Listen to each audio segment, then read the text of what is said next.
Hello, beautiful family. Salam dikum, keme وعلكم, keme كأنكم. Welcome to Harry Love. keme كأنهم حواتي معاري. Salam dikum. Harry لنك أنا تتفقكم دلا. تفقدت لكم الله حواتي معاري. بيزي الله لنك أنا حواتي معاري. كاف سبعي تسمعوا بتعمي بيزي له نيشتي مشالو فوكس كبر دلي سلازر له خي كم زي مشالو. after الصرحة زلخو نجرسي مور أد معنت كله مثلا فوكس كجبر سلز دلخي أمبر بتعمي أنا في أكم زلخو by the way بتعمي أنا في أكم زلخو I have a lot of things to share guys what's going on in my life currently أبزي حجي كذي انتي زكاير زلو أبي وتي ككافلكم يعني مالتيو تاي جبر له تاي لحدش نجر كلام شالو كنعل لنا مالتي نحجي حسب فوكس كجبر له أموري نيشتي فوكس غير خسرح سلازر له إيه ستأفز له أبزي يوتيوب channel مالتي جن نافي أكون بتعمي لما عتي أتاني بالليل أتاني كذا أكون كافن حبشة كده hopefully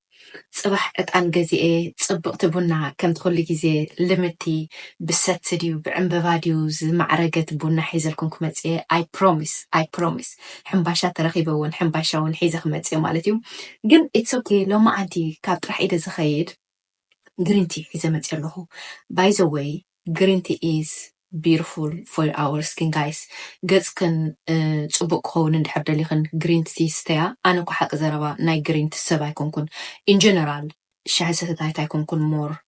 بنا إز فوتو جن green tea كافتي مبزحتي وسبز بلو على ناي حكمنا مخارتي مويانا حكمنا ونزلو green tea نقصنا كلير يقبرو لناتنا لبي تصبقيو لناتنا blood pressure ندحرال لنا أو يكقدم بزح ندحرال لنا نعوق خايو قدوليو كال انتايو كال أمورنا مالتي فوكس كجبر مشالو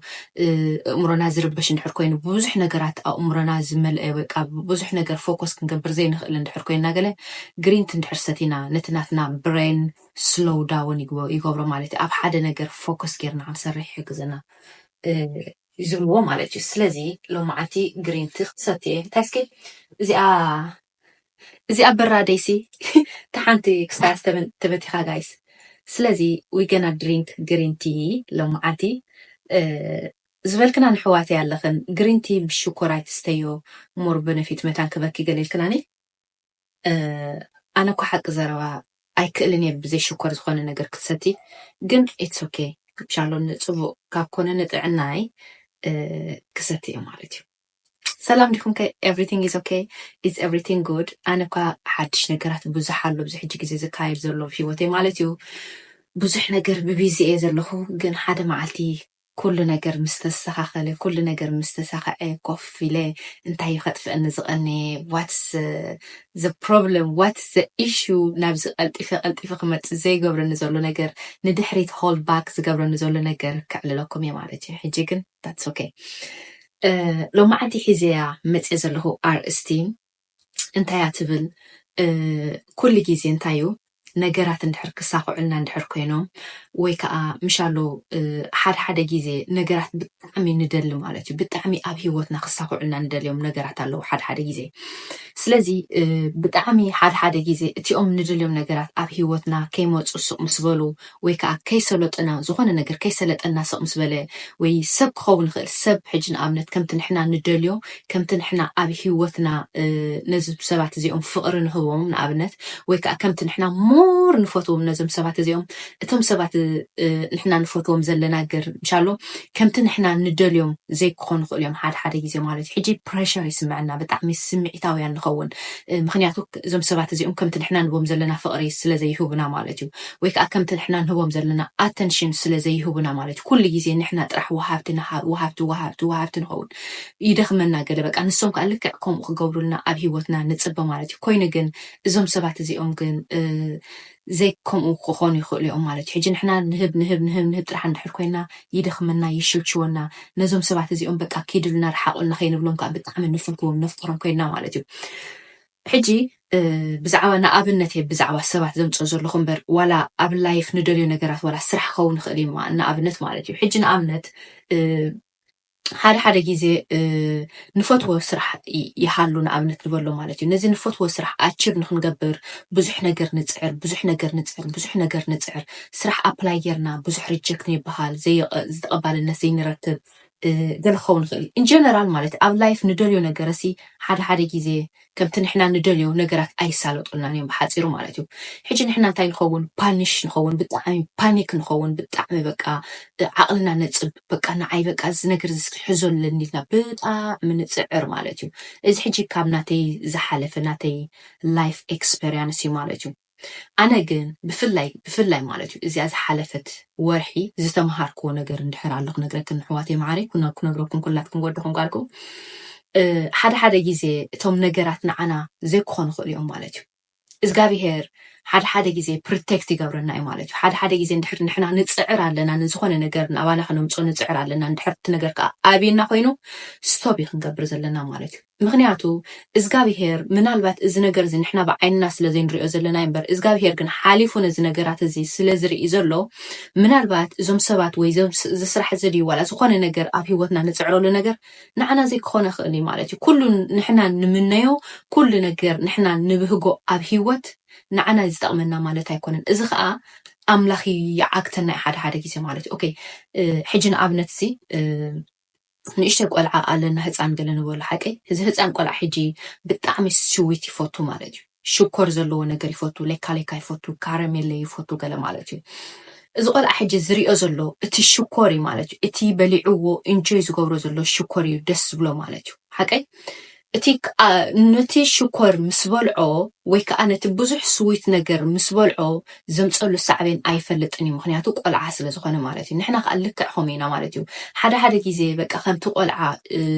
ከምዚ ቆልዓ ንሽኮር ዝብህጎ ንሕና ከዓ ነቶም ነገራት በቃ ክንሕዞም ክንጭብጦም ንሰባት ብሓይሊ ክንሕዞም ዋላ ንሶም ክኸዱ እንዳደልዩ ካብ ሂወትና ክወፁ እንዳደልዩ ብሓይሊ ኣገዲድና ንሕዞም ስራሕ እውን እንተኾነ በቃ ኣፕላይ ጌርና ሪጀክት እንዳገበሩና በትን እንዳተባላሸወና ንቕፅልና ሙሲእና ንከራኸር ማለት እዩ ስለዚ እንታይ ክብል ኢለ ከምቲ ንሕና ነቲ ውላድና ነቲ ህፃን እዚ ሽኮር እዚ ንዓኻ ፅቡቕ ስለዘይኮነ ኣይሂበካን እየ ሽኮር ኣይንገዘሎም ኢና ማለት ንቆልዑትና ምክንያቱ እናቶም ሄልዝ ስለዘገድሰና ማለት እዩ እዞም ቆልዑ እዚኦም ግን ዝርድአሎም ነገር ዋላ ሓንቲ ነገር የለን እምሮኦም ዋላ ሓንቲ ኣይርድኡን እዮም ጥራሕ ንምብላዕ እዮም ዝብል ዘሎ ማለት ንሕና ከዓ ዝኾነ ኣብ ሂወትና ንደልዮ ነገር ምናልባት እንድሕር ተዓፂና ምናልባት ብኩሉ ነገር እንድሕር ተዓጊትና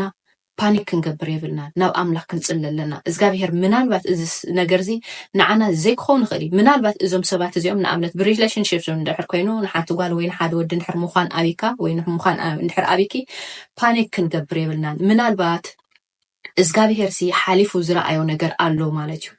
ንሕና ሲ ምዞም ሰባት እዚኦም እንድሕር ነቢርና ወይ ንሕና ሲ እዛ ስራሕ እዚኣ እንድሕር ጀሚርናያ ዝኸበደ ነገር ወይ ከዓ ሕማቕ ነገር ከም ዘጋጥመና እግዚኣብሄር ስለዝፈልጥ ካብዚ ነገር እንታይ ይጎተና እግዚኣብሄር ማለት እዩ መታን ከነቋርፆ እንታይ ይገብረና እግዚኣብሄር በቶም ሰባት ገይሩ ይብድለና ወይ በቲ ስራሕ ገይሩ እንታይ ይገብረና በቲ ስራሕ በቃ እቲ ስራሕ ከም ንፀልኦ ይገብረና ምክንያቱ ካብኡ ሓሊፉ ዝሓዘልና ነገር ስለዘሎ ማለት እዩ ምክንያቱ እግዚኣብሄር ካብ ሰማይ ወሪዱ ይኮነን በቃ እዚ ንዓኻ ፅቡቅ ኣይኮነን ኢሉ ኣፍ ኣውፅኡ ይኮነን ዝዛረበካ እንታይ ደኣ ነገራት እዩ ዝሰደልካ ማለት እዩ መታን ጠልጦም ከተብሎ ማለት እዩ ሽግር ይሰደልካ ብሰባት ሪጀክሽን ይሰደልካ ገለመለ ይሰደልካ ማለት በዚ ነገር እዚ ወርን ይገብረካ ማለት እዩ ሽዑ ንስኻ ፈቲኻ ከይፈትካ ኦኬ ዝስደኺምኒ ክጎድፈ ኢልካ ጠጠው ምሰበልካዮ ኮምፕሊትሊ 100% ማለት እዩ እቶም ሰባት ትፈትዎም ዝነበርካ ድዩ ምስ ሰደድካዮም ነፃ ምስ ሰደድካዮም ፍሪ ምስ ሰደድካዮም እቲ ስራሕ ንዓኻ ዘሸግረካ ዝነበረ ንዓኻ ዘይከውን ስራሕ እንዳጨነቐካ ዝብሎ ነበርካ ኦኬ ሎሚ በቃ ይኣኽለኒ ኢልካ ስቴፕ ባክ ምስ ገበርካ ወይ ቃ በቃ ይኸይድ ስራሕ እዚ ኣይደልዮን ምስ በልካ ኮታስ ዝኾነ ነገር ፅዒርካሉ ዘይከውን ነገር ካብ ኣምላኽ ነገር ካብ ኣምላኽ ኣይኮነን ማለት እዩ ካብ ኣምላኽ ስለዘይኮነ ንሕና ክንከራኸሮ ዘይኮንና እንድሕር ተኸራኺርናዮ ዘሞር ንከራኸሮም ነገራት እንታይ ይኾኑ ግዜ ይበልዑ ማለት እዩ ኣብ መጨረሽኡ ግዜና ኣባኺኖም ንዓና ኣባኺኖም ኣእምሮና ኣባኺኖም ሂወትና ኣባኺኖም ግዜና ኣባኺኖም ንእስነትና ኣባኺኖም መጨረሻ እንታይ እዮም ዝገብሩና ዘርሞ እዮም ዝገብሩና ማለት እዩ ስለዚ ግዜ ከይበላዕና ሓደ ክልተ ግዜ ሰለስተ ግዜ ሬድ ፍላግ ክንርኢ ከለና ብዛዕባ ዝኾነ ነገር ጠጠው ኣቢልና ናብ ኣምላኽ ክንፅሊ ዘለና ማለት እዩ ኣምላኽ ሽዑ clarity ይበና ወይ ከአምላኽ ሽዑ ንጹር ዝኾነ መልእኽቲ ይበና ማለት እዩ ናብ ካልእ ነገር ወይ ናብ ካልእ ስቴፕ ክንሰግር ማለት ካብ ኣምላኽ ዝተወሃብናይ ነገር ወይ ሓደ ነገር ካብ ኣምላኽ ዝተወሃብናይ እንድሕር ኮይና ሰላም ይህበና ቅሳነት ይህበና ግርጭት ኣይህበናኒ ወይ ምፍሕፋሕ ኣይህበናኒ ወይ በቃ ዘይምቀስሳን ወይ ባእሲ ገለ ኣይፈጥረልናኒ ካብ ኣምላኽ ዝተወሃብናይ ነገር ኩሉ ግዜ ሰላም ዕረፍቲ ዝህበና ማለት እዩ ስለዚ ኣነ ካብቲ ዝተምሃርኩ ንድሕር ነገር ኣሎ ኩሉ ነገር ኣብ ሂወተይ ምስ ገደፍክዎ ክነግረኩም ሰባት ይኹኑ ስራሕ ይኹን ዋላ ዝኾነ ነገር ኣብ ሂወተይ ዝደልዩ ነገር ምስ ገደፍክዎ ፈቲነ ማለት እዩ መጀመርያ ይፈትኖም እየ ተረዲኹምኒ መጀመርያ ፈቲነ ሕጊግ ኢለ ምስኡ ተቃሊሰ ተባኢሰ ደሌ ሃሪፈ ምዃን ምስ ኣበኒ መሓዝ ምጭባጥ ምስ ሃበኒ ካብቲ ነገራት ዝሕጉስንሲ ካብቶም ዝሕጉስን ቶም ነገራትሲ ሽግር ጭንቀት ዲፕሬሽን ምሰብ ዝሑለይ እንታይ ገይረ ጠቕላላ በቃ እዚ ነገር እዚ ካብ ኣምላኽ ምዃኑ ምስ ፈለጥኩ ሓንቲ ግዜ እዚ ነገር እዚ እንትርፊ እንዳሓደረ ሕማቅ ነገር ክፈሪ ጽቡቅ ነገር ስለ ዘይፈረየ ሓንቲ ግዜ ካብ ሂወተይ ኣውፅየ ኣይኖ መጀመርያ ከተውፅኦም ከቢድ እዩ ዝኾነ ነገር ዝፈተኻዮ ነገር ወይ ዝኾነ ነገር በቃ ድሪም ዘለካ ነገር በቃ እንድሕር ምዃን ኣቢካ ሕጂ ንኣብነት ሲ ምናልባት ብቆልዓኻ ከለኻ ዋላ እንዳተምሃርካ በቃ ዶክትሬት ከተብል ትደሊ ትኸውን ሓቀ እግዚአብሔር ግን ከምኡ ኣይደልየካን ይኸውን ሓቀ ዶክትሬት ኣቢልካ ምናልባት እስቲ ኩሉ ነገር ዲግሪ ንዶክትሬት ዘብል ዲግሪ ዋላ ዲፕሎማ ዲ ዋላ ኩሉ ነገር ይሃልኻ ሓቀ እዚ ኩሉ ስለ ዘለካ ግን ምስ ተመረቕካ ግን ስራሕ ክትስእን ትኽእል ኢኻ ኩሎም በቃ ዶክትሬት ዘበሉ ማዓድ ዲግሪታት ገለ ዘለዎም እኮ ስራሕ ዝሰኣኑ ብዙሓት ሰባት ንፈልጥ ናብ ሂወትና ሓቀ ታዩ በቲ ንሕና ዝመደብናዮ ዘይኮነ እግዚአብሔር መጀመርያ ክፈጥረና ከሎ ኩሉ ነገርና ዝተጻሓፈ እዩ ማለት እዩ ኣብ ዓይኒ ኣምላኽ ንሕና ተወሊድና ምስ ዓበና እንታይና ክንከውን ኩሉ ግዜ ሙዝግባት ኢና ማለት እዩ ስለዚ ሓደ ነገራት ሰሪሕና በቃ ደኺምና ምዃን ምስ ኣበይና እንታይ ክብለኩም ደልየ ፖዝ ክንገብር ኣለና ኣሕዋተይ ንዕኡ ገዲፍና ናብ ኣምላኽ ክንጽልለና ኣምላኽ ጸሊና ከዓ ሽዑ እንታይ ሓድሽ ነገር ክንፍትን ክንክእል ኣለና ኣይኖ መጀመርያ ብጣዕሚ ዝኸብደካ ብፍላይ ኣብ ሪሌሽንሺፕ ክነግረኩም ንሓደ ሰብ እንድሕር ፈቲኻ ወይ ንሓንቲ ሰብ እንድሕር ፈቲኻያ በቃ ምዛ ሰብ እዚኣ ተዘይተመርዓኹ ኢልካ ሓገግ ትብል ማለት እዩ ወይ ምዚ ሰብ ተዘይተመርዓኹ ኢልካ ሓገግ ትብል ማለት ነቲ ሪሌሽንሺፕ ኦልሬዲ ተወዲኡ ከሎ ኣብቂዑ ኣብ ጥሩ ዝበፂሑ ከሎ ንሕና ግን ክንሰርሖ በቃ ንሕና ግን ክንዕርዮ ንኣብነት ነቶም ሰባት ክንቅይሮም ንሕና ተቀይርናዮ ምስ ድሓን ኢትስ ኦኬ ድሕሪ ግዜ ምናልባት ሰብ ሕጂ ኣይፈትወንን ኣሎ ድሕሪ ግዜ ግን ምናልባት ክጣዓስዩ ኢልና ሽዑ ግዜናን ዕድመናን